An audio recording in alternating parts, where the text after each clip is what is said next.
Always different films చేస్తారు కదా, who is your inspiration and any reason for the unique scripts?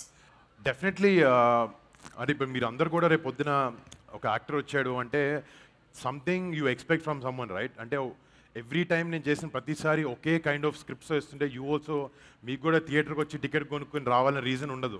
అంటే ఎక్కడో చోట ఒక యునీక్ ఎక్స్పీరియన్స్ కానీ, ఇప్పుడు నా సినిమా చూస్తే ఎవరైనా టికెట్ కొనుక్కుంటే కానీ ఒక కొత్త నోవెల్ ఎక్స్పీరియన్స్ ఇవ్వాలన్న ఒక చిన్న ప్రయత్నమే అది. అండ్ నాకు స్క్రిప్ట్ సెలెక్షన్లో నాకు ఆబ్వియస్లీ నాకు చిరంజీవి గారు చాలా పెద్ద ఇన్స్పిరేషన్ నాకు. అంటే ఆయన చేసిన వేరియేషన్స్ కానీ, ఆయన చేసినని కానీ బాడీ ఆఫ్ వర్క్ చూస్తే చాలా మిక్స్ అండ్ మ్యాచ్ చేసి ఒక రుద్రవీణ చేశారు, ఒక ఖైదీ చేశారు, ఒక టాగోర్ చేశారు, పక్కన ఇందిరా చేశారు. అండ్ అంటే ఇలా 1-2 కాదు, ఇలా హీ హాస్ 150 ఫిల్మ్స్ ప్లస్.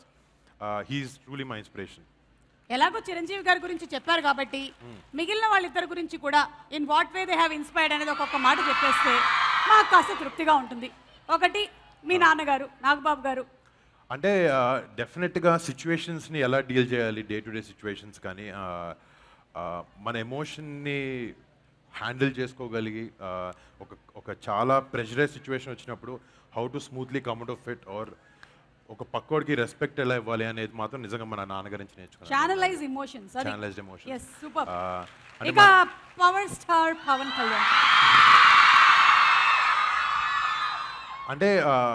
అంటే లైఫ్లో చాలా మందికి చాలా ఆనెస్ట్గా ఉండాలి, లోపల ఏమనిపిస్తే చేయాలని అనిపిస్తుంది. బట్ సొసైటీ కానీ ఎవడో ఏదో అనుకుంటారు అనేది అలా 100 విషయాలు వాళ్ళని ఆపేస్తూ ఉంటాయి. They won't let us be what we are.